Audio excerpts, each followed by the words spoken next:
Olá, boa tarde, seja bem-vindo. Você confere agora as principais notícias do Brasil e do mundo dessa quinta-feira, dia 29 de junho. E o TSE suspendeu a sessão com 3-1 para tornar o ex-presidente Jair Bolsonaro inelegível. O ministro e relator Benedito Gonçalves votou pela condenação de Bolsonaro e foi seguido por Floriano Marques e André Tavares. Já o ministro Raul Araújo divergiu. O julgamento vai retornar amanhã, sexta-feira, ao meio-dia. Se inelegível, Bolsonaro não poderá se candidatar ao cargo por 8 anos. Na terceira sessão para análise do caso em que o PDT acusa Bolsonaro de abuso de poder político e uso indevido dos meios de comunicação, o ministro Raul Araújo votou contra as acusações ao ex-presidente. Na ocasião, Bolsonaro fez críticas ao sistema eleitoral e a reunião foi veiculada por emissora pública. Araújo afirmou que na reunião com embaixadores, em julho do ano passado, foram apresentados fatos sabidamente inverídicos e que já foram desmentidos. Fato é que a intensidade do comportamento concretamente imputado à reunião de 18 de julho de 22 e o conteúdo do discurso não foi tamanha a ponto de justificar a medida extrema da inelegibilidade. Especulações e ilações outras, repito, não são suficientes para construir o liame causal e a qualificação jurídica do ato abusivo, razão pela qual o comportamento contestado, apreciado em si mesmo, como acima feito, leva à inescapável conclusão pela ausência de gravidade suficiente. O ministro Floriano de Azevedo Marques divergiu do ministro Raul Araújo. Ele disse que ainda que a Justiça Eleitoral tenha agido prontamente contra os efeitos daquela reunião, o ex-presidente deve ser responsável pela ação.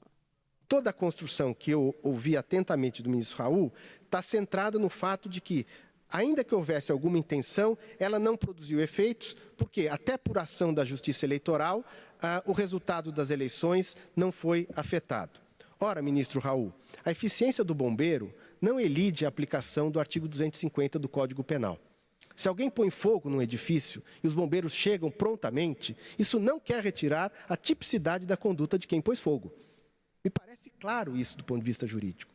Se a Justiça Eleitoral agiu bem, agiu rápido e coibiu os efeitos daquela tentativa, não é disso que nós estamos falando.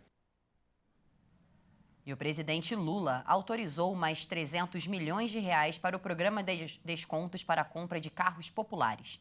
O valor vai ser somado aos 500 milhões que já haviam sido liberados inicialmente pelo governo. O presidente Lula decidiu autorizar a liberação de mais 300 milhões de reais para o programa de incentivo à venda de carros populares no Brasil. Com um montante de 500 milhões liberados antes, somam um total 800 milhões de reais. Os ministérios da Fazenda e do Desenvolvimento, Indústria e Comércio já estão elaborando uma nova medida provisória para liberar os 300 milhões de reais extras. A MP deve ser publicada nos próximos dias. A ideia é que o novo valor liberado pelo governo Lula siga as regras já vigentes no programa, ou seja, os descontos concedidos pelas montadoras em troca de créditos tributários com a União só devem valer para veículos de até R$ 120 mil. A decisão de liberar mais recursos para o programa foi tomada em reunião de Lula com o vice-presidente e ministro do Desenvolvimento, Indústria e Comércio, Geraldo Alckmin, e o ministro da Fazenda, Fernando Haddad. E uma boa notícia. A partir de hoje, a conta de luz vai ficar mais barata em 3 estados.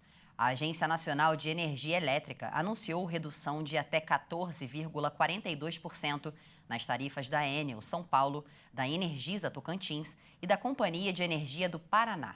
Os clientes de alta tensão são os que vão ter o maior desconto, com reajuste médio de 6,10% e para a baixa tensão de 0,97%. Para as residências, a diminuição tarifária vai ser de 0,91%.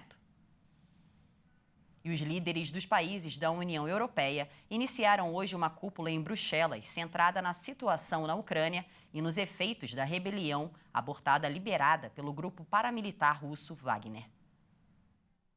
A agenda original do encontro também inclui discussões sobre economia, relações com a China e os preparativos para a cúpula da UE e dos países da América Latina e Caribe. Mas é a situação na Ucrânia que monopoliza as atenções. Os dirigentes começaram ainda o dia com o almoço com o secretário-geral da OTAN, o norueguês Jens Stoltenberg, que vai partilhar com os dirigentes europeus os últimos detalhes da situação na Ucrânia. Na sexta-feira passada, o grupo paramilitar liderou um motim armado contra o comando militar da Rússia e até marchou para o território russo, mas um acordo de última hora negociado pelo presidente bielorrusso Alexander Lukashenko dissolveu a rebelião. O presidente da França, Emmanuel Macron, criticou a violência que considerou injustificável depois de novos distúrbios nos arredores de Paris, em protesto pela morte de um adolescente baleado pela polícia. Na terça-feira, um policial matou com um tiro o jovem Nael, de 17 anos, quando o adolescente não obedeceu às ordens de 2 agentes durante uma operação de controle de trânsito em Nanterre, localidade perto da capital francesa, conhecida pelo bairro de negócios La Défense. Et les dernières heures ont été marquées par des scènes de violence contre le commissariat, mais aussi des écoles, des mairies. As últimas horas foram marcadas por cenas de violência contra estações policiais, mas também escolas, prefeituras e basicamente contra as instituições e a República. Isso é absolutamente injustificável e quero agradecer a todos aqueles que durante a noite, como fizeram ontem, trabalharam para proteger estas instituições e restaurar a calma. Então, para mim, as próximas horas precisam ser de recolhimento e respeito. Sob esses preceitos que as marchas devem acontecer e, é claro, sob a proteção de todos os lugares e instituições. Ensuite, la protection évidemment de tous les lieux et des institutions. A tensão é grande nos subúrbios da capital francesa. O governo mobilizou 2.000 agentes das forças de segurança durante a noite para tentar evitar novos distúrbios, mas os protestos também foram organizados em outras regiões, como Lyon, Toulouse ou Lille.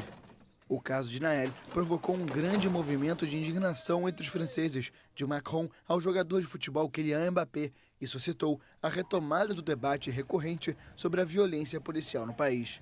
13 pessoas morreram em circunstâncias similares em 2022. Olha que interessante essa iniciativa. Em um parque municipal centenário no Texas, no sul dos Estados Unidos, cabras são treinadas para controlar as ervas daninhas, com o objetivo de conter o matagal excessivo e prejudicar o crescimento das árvores. A tarefa deve levar cerca de 2 semanas para ser concluída. As plantas que tentamos eliminar são aquelas como o ligustrum, um arbusto que precisa de muita água. A água é consumida por essa planta invasora em vez de ir para os carvalhos mais velhos, que é o que realmente o parque protege e possui na área. As cabras são treinadas por vários meses desde o nascimento para que saibam o que devem comer. Elas estão acostumadas com comida natural e não com forragem ou alfafa. Os animais também aprendem a se manter em grupo e a respeitar a cerca de proteção colocada ao redor da área onde trabalham para evitar predadores.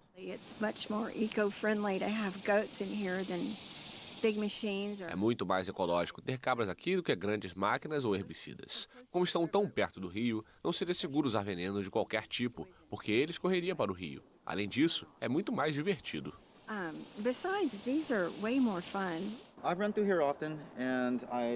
Eu corro muito aqui e levo meu cachorro para passear de vez em quando. Há muito mato por aqui. Seria bom ver isso um pouco mais limpo. Estou muito feliz em ver essa turma aqui fazendo seu trabalho. Como todos os trabalhadores, as cabras também têm momentos de descanso. Caso adoeçam, são substituídos por um dos 600 integrantes da equipe e, ao completarem 11 anos, entram em um plano de aposentadoria. Essa edição fica por aqui, mas você pode rever essa e outras reportagens no nosso canal Hit Notícias no YouTube. Muito obrigada pela sua companhia. Um excelente dia para você e até mais.